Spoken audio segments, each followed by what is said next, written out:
আমি জেলখানায় থাকাকালীন দুইজন সিনিয়র নাগরিক আমার পাশে ছিল। আমি 15 নম্বরে ছিলাম, ওরা ছিল 12 নম্বরে।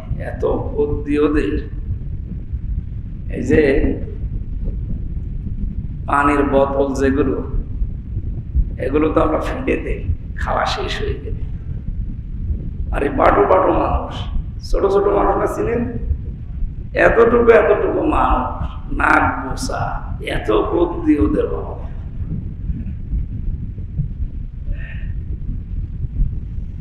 ওই বোতলগুলো সব এক জায়গায় নিয়ে পেছনে কিভাবে যেন একটা বাঁধন দেয়, দিয়ে ওইটাই চেয়ার বা টেবিল বানিয়ে ব্যবহার করে।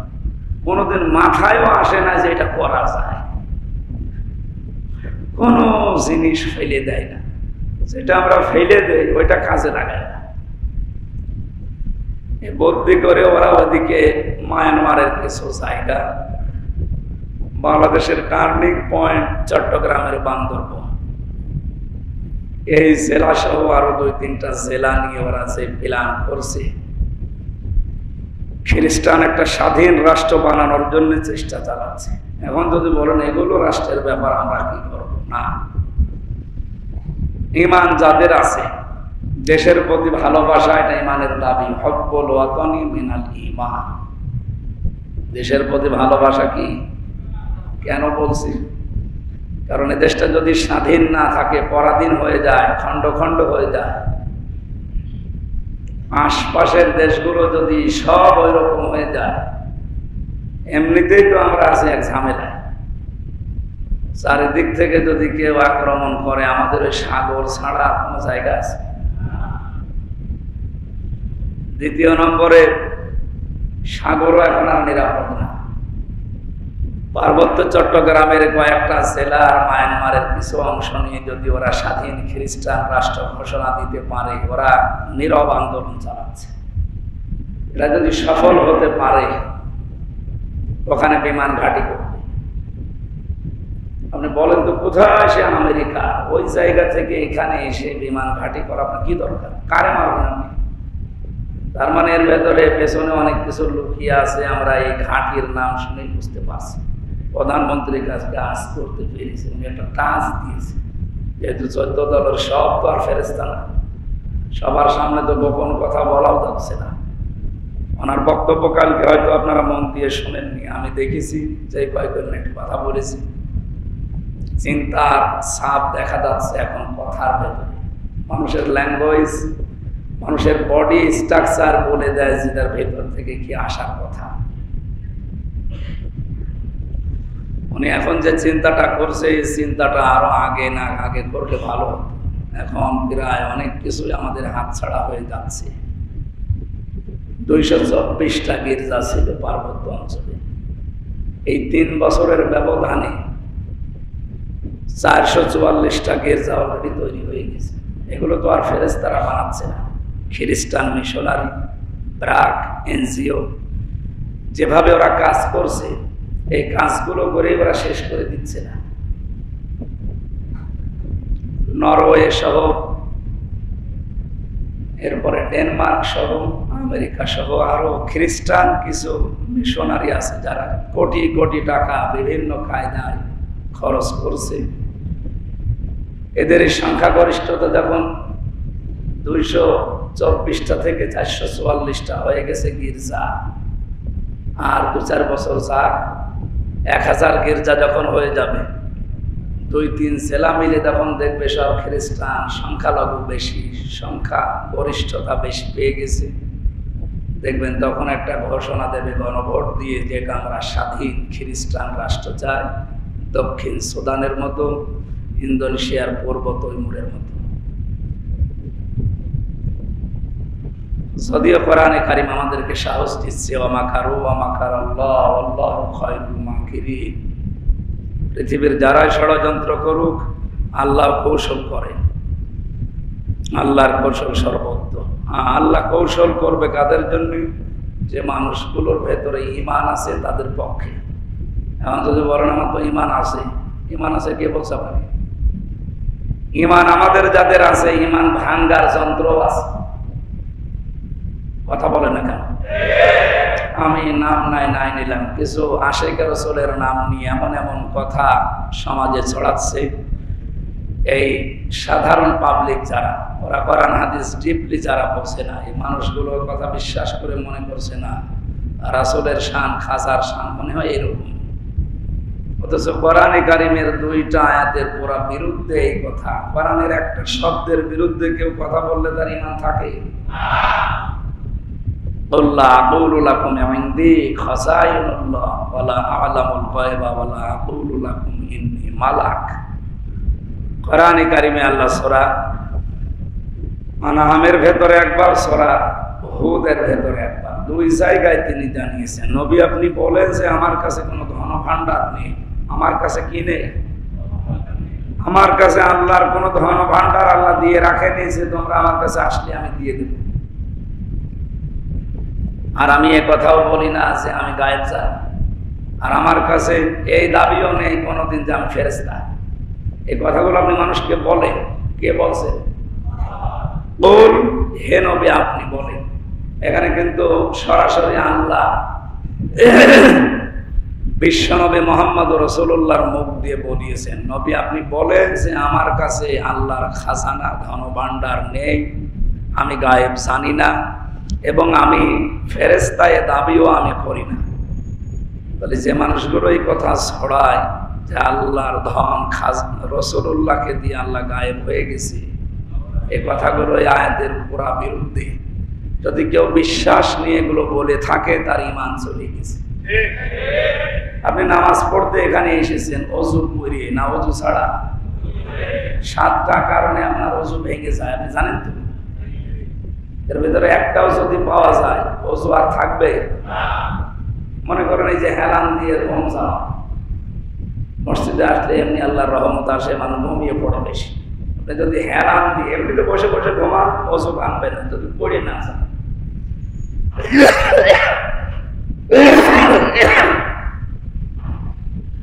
যদি কেউ হেলান দিয়ে ভাবে ঘুম চায় তাহলে তার অজু ভেঙে যাবে। কি হবে? আর এই ভাঙ্গা অজু দিয়ে নামাজ হবে?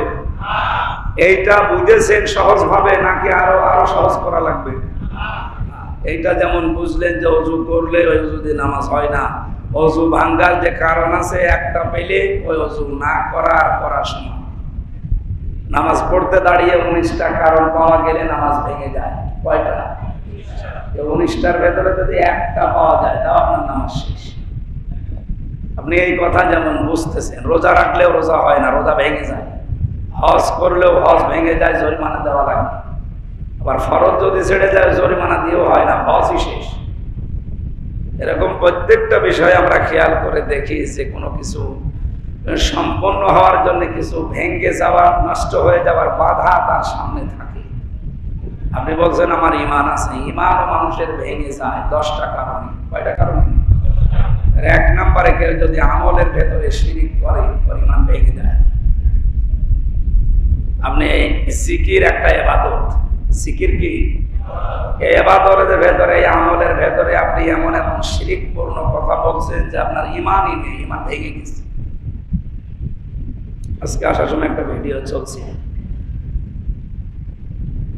ব্রাহ্মণবাড়িয়া, কুমিল্লা, এই সমস্ত লাইনের কিছু মানুষ আছে যারা আশেকে রসুল বলে মানুষকে শোনায় যে আমরা আশেকে রসুল।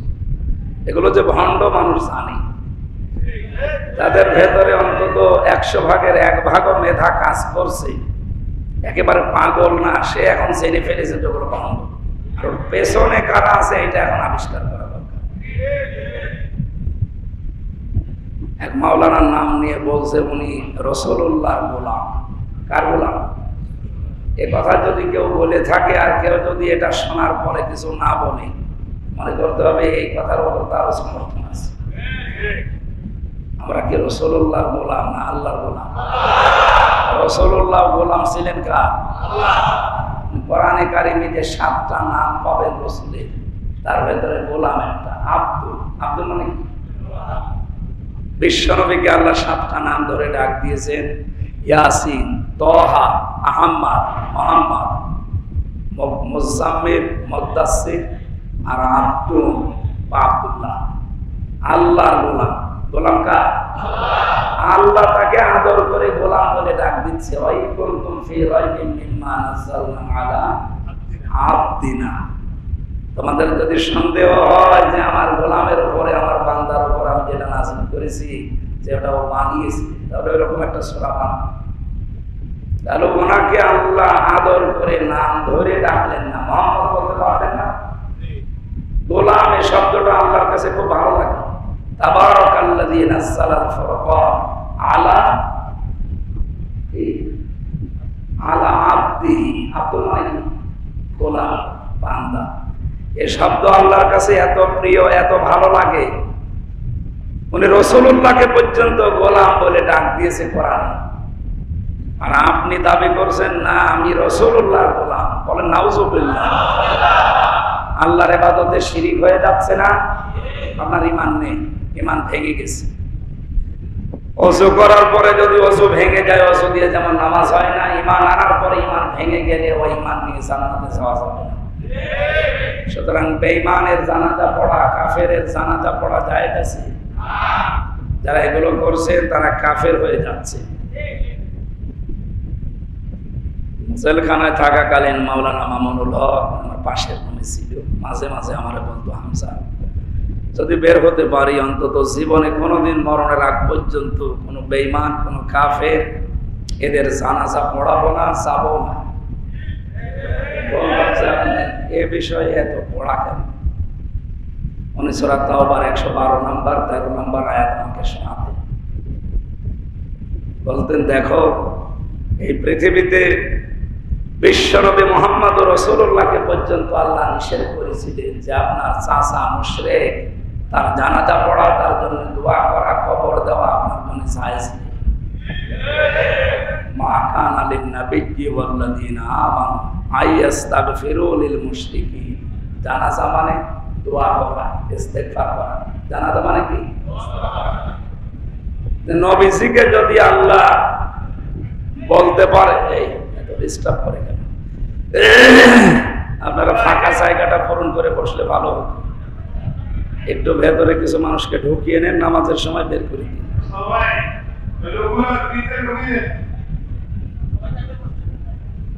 একটু এগিয়ে আসেন, আর সময় বেশি নেই। আসেন আসেন, একটু এগিয়ে আসেন।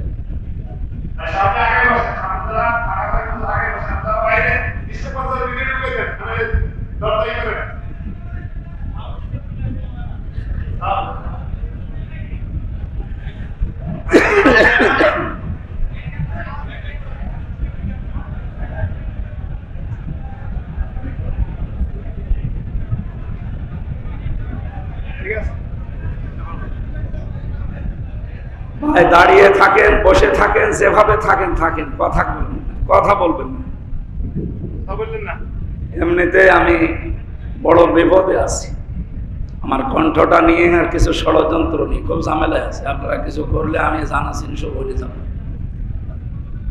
বিশ্ব নবীকে আল্লাহ কোরআনে কারিমের 2 জায়গায় আয়াত নাযিল করে জানিয়েছেন কোন মুশরিকের জন্য দোয়া করা জায়েজ নেই। আল্লাহর ইবাদতে যারা শিরিক করে এরা কি? বলেন বলেন। সুতরাং আপনার ঈমান ভেঙে যাচ্ছে, নষ্ট হয়ে যাচ্ছে, আপনি মুসলমান থেকে খারিজ হয়ে মুশরিক হয়ে যাচ্ছে। রাসূলুল্লাহর হাত যদি আল্লাহ ফেরত দেয়, চাচা মুশরিক ছিল এই কারণে। আমির হামজা না কাবার ইমাম দিয়ে দোয়া করালো আপনার জন্য কাজ হবে না, কারণ আপনি মুশরিক অলরেডি হয়ে গেছেন। আপনাকে ফিরে আসার জন্য আমরা আহ্বান জানাই, যারা এই সমস্ত উল্টাপাল্টা কাজে আছেন আপনারা থামেন। মানুষ আপনাদের ধোঁকা বুঝে ফেলেছে, শেষে এমন বয়কট আরম্ভ হবে, নিজের বউ পর্যন্ত চলে যাবে, আপনি রাখতে পারবেন না। কারণ আপনি তো কাফের, আপনি মুশরিক। আপনার সাথে আপনার স্ত্রীর ঘর সংসার করা তখন জায়েজ হবে না। কোরআনে কারিমে আল্লাহ রাব্বুল আলামিন জানিয়েছেন, ওয়ালা তুসাল্লি আলা আহাদিন মিনহুম মাতা আবাদা ওয়ালা তাকুম আলা কবরি ইন্নাহুম কাফারু বিল্লাহি ওয়া রাসূলিহি ওয়া মাতু ওয়া হুম ফাসিকুন। হে নবী, এই মানুষদের কবরের পাশে দাঁড়ানো দূরের কথা, দোয়া করা দূরের কথা, কবরের পাশ দিয়েও যাবেন না। সুতরাং শিরিক যারা করে, কুফরি যারা করে, ওদের ঈমান ভেঙে যায়। ঈমান কি হয়? আর ওই রকম ভাঙ্গা ঈমানদারের পক্ষে আল্লাহ কখনো অবস্থান নেবে না। আল্লাহর কৌশল হবে পাক্কা খাঁটি ঈমানদারের পক্ষে। এটা তো আমি মানলাম না। সূরা আলে ইমরানে আছে, ওয়ালা তাহিনু ওয়ালা তাহজানু ওয়া আনতুমুল আ'লাউনা ইন কুনতুম মুমিনিন। আল্লাহ পাক বলেন, কোনো ভয় নেই, কোনো চিন্তা নেই, অবশ্যই তোমরাই বিজয়ী হবে, যত ষড়যন্ত্রই হোক না কেন, যদি ঈমানদার হতে পারো। তাহলে বিজয় দেওয়ার মালিক কে? ঈমানদার হওয়ার মালিক কে? কোন এলাকায় আসলাম এটা? ঢাকার মানুষ এত পাগল হয় আমি তো জানতাম না। ঈমান আনবে আল্লাহ, আল্লাহর ঈমান নেই। ওনার নামই তো ঈমান, ওনার উপরে বিশ্বাস করে তো মানুষ ঈমানদার হয়। ওনার নাম আছে না মুমিন। মুমিন কার নাম?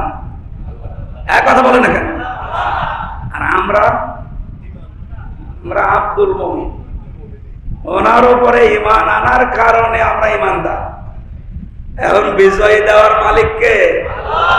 ঈমান আনার মালিক আল্লাহ না আমরা। আমাদের কাঙ্ক্ষিত মানের ঈমান এখনো হয়নি, এই জন্য ষড়যন্ত্রগুলো থামছে না। নবীজি 313 জন নিয়ে ময়দানে গিয়েছিলেন 1000-এর মোকাবেলায়, আর আমরা 1000 নিয়ে যাচ্ছি 313 জনের মোকাবেলায়, তাও পারছি না। কারণ এখন 313 জনই বড় বড় এরকম জায়গায় বসা, আর আমরা 1000 হয়ে করবো কি? কারণ আমাদের তো এই জিনিস নেই, কি নেই। এই জন্য আজ হালালকে হালাল জানার পরও আমরা অনেকে মানতে পারি না, হারামকে হারাম জানার পরও আজ আমরা ছেড়ে দিতে পারছি না। এর অন্যতম কারণ হচ্ছে কোরআন বিজয়ী না থাকা।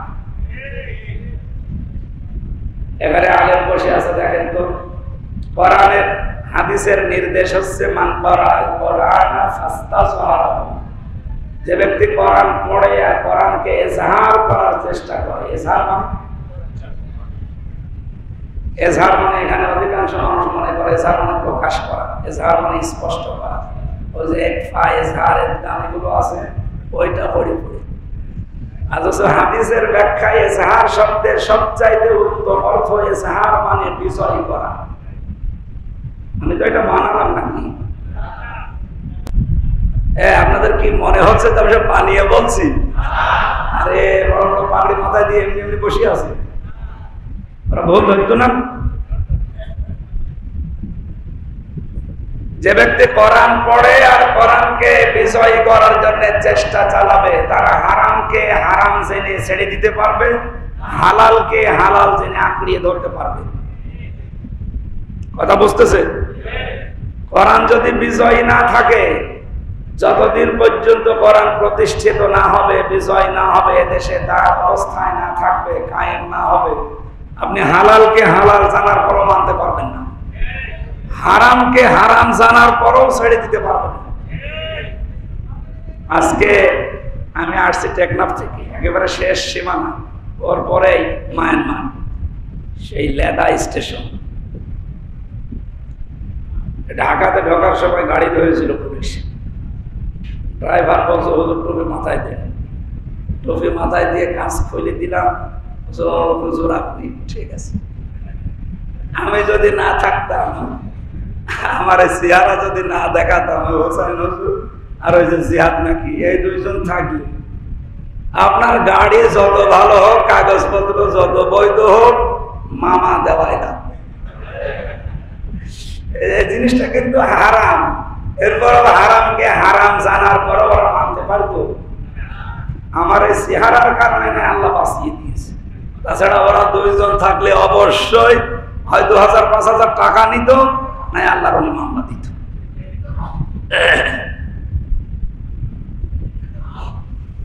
আমার ভাইরা, এই জন্য আমাদের ঈমান যদি যেভাবে আনা দরকার ওইভাবে আমরা আনতে পারি, আল্লাহ তার ঘোষণা দিয়েছেন যে বিজয় আমি দেবই। ওয়া কানা হাক্কান আলাইনা নাসরুল মুমিনিন। মুমিনদেরকে সাহায্য করা আমার আল্লাহর জন্য ওয়াজিব, হক। জোরে বলেন সুবহানাল্লাহ। তাহলে আমাদের মেন টার্গেট আজকে থেকে থাকবে আমরা ঈমান আনতে চাই নির্ভেজাল। আর যারা ঈমানের দাবি করে ঈমানকে ভেঙে ফেলেছে জিকিরের নাম দিয়ে, উল্টা পাল্টা নাম লাগিয়ে, ওটা জিকির একটা ইবাদত, একটা আমল, ওর ভেতরে আল্লাহ বাদে রাসূলুল্লাহর নামে জিকির হচ্ছে, আপনার ঈমান ভেঙে গেছে। খাজা বাবা, ইয়ালি বাবা, শাহ আলী বাবার নামে জিকির করছেন, আপনার ঈমান ভেঙে গেছে। আমাদের ঈমান আনা লাগবে 313 জনের মতো। কথা বলেন না কেন?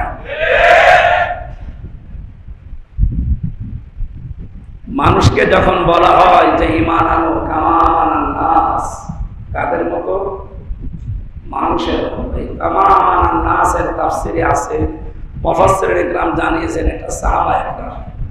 ঈমান যদি সাহাবীদের মতো হয়, সত্যি কথা বলছি, এই মসজিদে 313 জন হলে এ দেশ কন্ট্রোল করা যথেষ্ট। 350 জনের উপরে দায়িত্ব আছে না সংসদে, শুধু এত লাগবে না, 313 জন যথেষ্ট। বিশ্বনবী মুহাম্মদ রাসূলুল্লাহ সাল্লাল্লাহু আলাইহি ওয়াসাল্লাম দেশপ্রেমের জন্য হাদিসে উম্মতদেরকে উদ্বুদ্ধ করেছেন। কারণ দেশটা স্বাধীন না থাকলে আপনি সঠিকভাবে মাথা তুলে দাঁড়াতেও পারবেন না। আমি জেলখানায় যাওয়ার আগে ভারতের বিভিন্ন অঙ্গরাজ্যে যেতাম, এই আসামে, কলকাতায়, হায়দ্রাবাদ, এই সমস্ত জায়গায়, উড়িষ্যা, বিভিন্ন যেখানে মুসলমান আছে কম বেশি, বাংলা যারা বোঝে এদের কাছে কোরআনের দাওয়াত নিয়ে গিয়ে দেখেছি ওরা কত অসহায়। কারণ ওখানে 100 জনের 80 জন হিন্দু, 20 জন মুসলমান। আর এখানে 100 জনের 96 জন আমরা মুসলমান, 6 জনের জাতি। এই জন্য দেশটা যতদিন স্বাধীন থাকবে, অখণ্ড থাকবে। যদি খণ্ড খণ্ড হয়ে যায়, পূর্ব তৈমুরের মতো, দক্ষিণ সুদানের মতো যখন ভেঙ্গে ভেঙ্গে ওরা খ্রিস্টান স্বাধীন রাষ্ট্র বানাবে, প্রধানমন্ত্রীর কথার ভেতরে যে ছাপ পেয়েছে, এটা যদি উনি আশঙ্কা করছে তা না, উনি শেষে কয়েকটা কথা গোপনও রেখেছে, যে সব আমি বলতে পারছি না। এই জায়গায় লিখেছে, আমি কাট করে করে নিয়েছি, পার্বত্য চট্টগ্রাম বাংলাদেশের খুবই কৌশলগত একটা জেলা, ঘন জঙ্গল বিশিষ্ট এলাকা। এটা এলাকার সাথে 2টা দেশের অলরেডি সীমানা আছে, ভারত আর মায়ানমার। এর প্রতিরক্ষা ব্যবস্থা খুব দুর্বল। এই এলাকাগুলোতে মায়ানমারের এবং আমাদের 2 দেশেরই প্রতিরক্ষা যে ব্যবস্থা আছে, এটা একেবারেই দুর্বল। এই সীমানা জুড়ে যেমন শক্ত প্রতিরক্ষা ব্যবস্থা নেই, খুব সহজেই কিন্তু শত্রুরা এই জায়গাতে অপকর্ম চালানো সম্ভব করতে পারবে। আর একবার যদি অপকর্ম করে ফেলে, ওদের যেহেতু চামড়া, ওদের সাদা, তো বিশ্বাস করা আর কুত্তাকে বিশ্বাস করা সমান।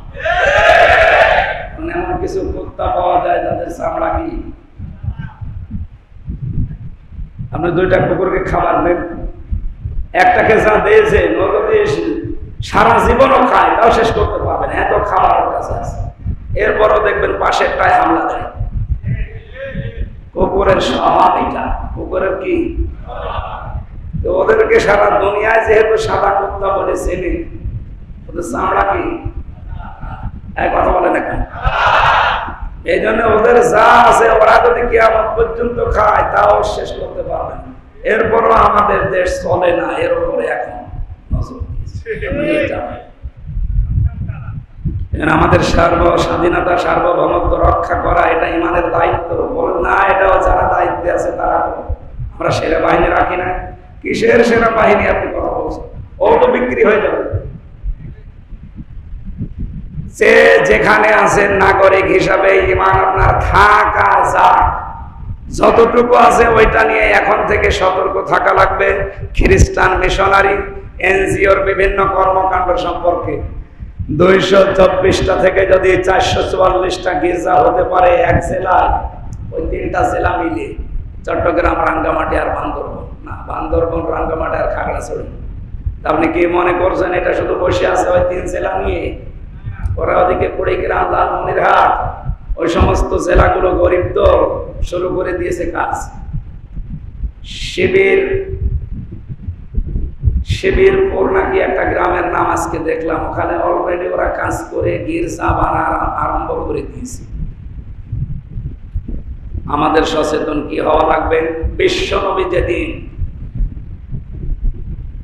নিজের মাতৃভূমি ত্যাগ করে আর টিকতে পারছিলেন না, চলে যাচ্ছিলেন, সোফা নামক জায়গায় গিয়ে দেখলেন কাবা শরীফ আর দেখা যাচ্ছে না।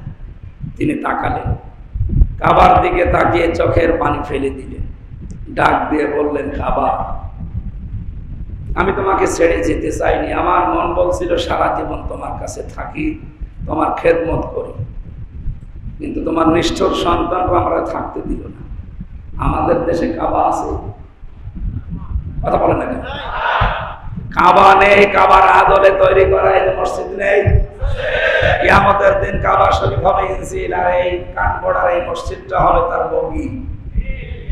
এই মসজিদের রক্ষণাবেক্ষণ এবং এর প্রায় 28টা দায়িত্ব আছে। মসজিদ শুধু মসজিদ না, এটা হেদায়েতের মার্কাজ।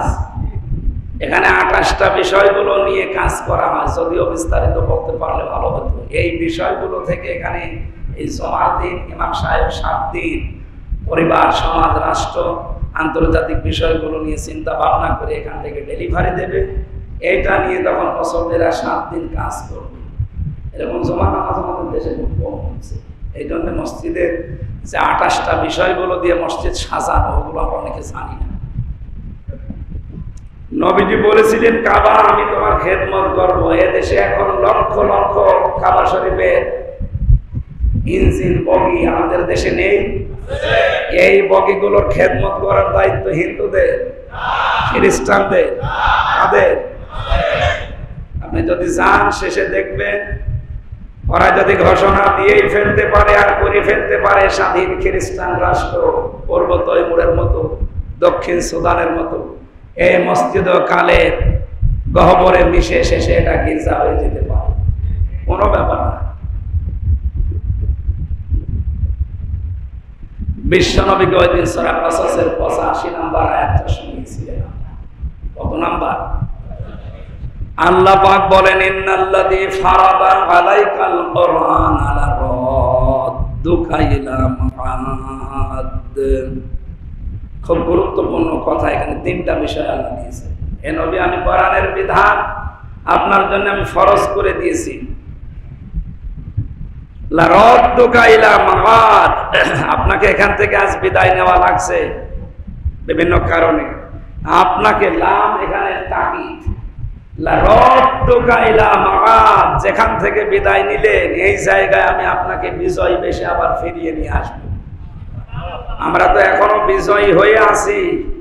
এখনো যদি সচেতন হয়ে মোকাবেলা সক্ষম ভাবে করতে আমরা না পারি, মসজিদগুলো আস্তে আস্তে যখন ওরা টাকা পয়সা দিয়ে গির্জা বানিয়ে ফেলবে, তখন আপনি কি করবেন? এই জন্য এই সুযোগ ওরা কাছে যেন সামনে লাগাতে না পারে। যারা দায়িত্বে আছে দেশের, তাদেরকে আরো সচেতন হওয়া লাগবে। এটা প্রধানমন্ত্রীর শুধু আশঙ্কা না, উনি যেহেতু গভীর জ্ঞানের অধিকারী, অবশ্যই চিন্তা ভাবনা করে উনি কালকে বক্তব্যগুলো দিয়েছে। আমি প্রায় 28টা বিষয় এখানে নোট করেছিলাম, সবগুলো তো বলতে গেলে সময় চলে যাবে। এই ধারাবাহিকতায় 20 বছর টার্গেট নিয়েছে। এখান থেকে শুরু করে 2017 থেকে ওদের টার্গেট শুরু। 20 বছরের ভেতরে ওরা এই রাষ্ট্রটা ঘোষণা দেবে স্বাধীন খ্রিস্টান রাষ্ট্র। যেভাবে খ্রিস্টান হওয়া আরম্ভ করেছে, ওদের কাছে টাকা পয়সা নিয়ে দারিদ্রতার এই কষাঘাতকে ওরা একটা হাতিয়ার হিসাবে ব্যবহার করছে। আমি যে তথ্যগুলো বলছিলাম, এটা নিউজ ট্রিবিউন একটা পত্রিকা নেই, এই জায়গায় আছে। আপনি 2024-এর 23শে মে এটা সার্চ দেন, পেয়ে যাবেন। খ্রিস্টান মিশনারির পাশাপাশি ওদের সাথে যোগ দিয়ে কাজ করছে কাদিয়ানিরা। এই তথ্যটা অনেকে উল্টাপাল্টা দিকে নিয়ে যাচ্ছে না। কাদিয়ানিরা ওদের আলাদা একটা ধর্ম, ওইটা খ্রিস্টান যেমন ধর্ম, ইহুদি যেমন ধর্ম, হিন্দু যেমন ওদের ধর্ম, কাদিয়ানি কি ওদের একটা ধর্ম। ওরা মুসলমান না, আমি জানি আমার বিরুদ্ধে ষড়যন্ত্র শুরু হয়েছে, হবে, কিন্তু সঠিক কথা বলে জনগণকে সতর্ক করা এটা আমার ইমানের দায়িত্ব। দিন শেষে আমি মুসলমান, দিন শেষে আমি কি? আমরা যাই করি ছোটখাটো বিষয় নিয়ে এদিক ওদিকে ঠেলাঠেলি করি। আমরা এক হওয়া দরকার আমাদের এই দেশটার স্বাধীনতা সার্বভৌমত্ব রক্ষা করার জন্য। আল্লাহর উপরে অবশ্যই আমাদের আস্থা অবিচল বিশ্বাস আছে। এই বিশ্বাসটা আরো দৃঢ় করে নির্ভেজাল করে এই মোকাবেলা ষড়যন্ত্র চক্রান্তের তুলনায় আল্লাহ যে কৌশলের কথা বললেন, আল্লাহু খায়রুল মাকিরিন, আল্লাহ যেন আমাদের চরম চোখে এটা দেখায়। আমরা তো থাকবো না আর 50-60 বছর পর, কিন্তু আমাদের প্রজন্ম যারা আসবে তারা যেন অন্তত মাটির নিচে যাওয়ার পর একটু দোয়া করতে পারে। আর যদি সবই হয়ে যায় ওদের মতো, তখন দোয়া করার মানুষ আর খুঁজে পাবেন না। আল্লাহ আমাদেরকে সতর্ক হওয়ার তৌফিক দিন, আমিন।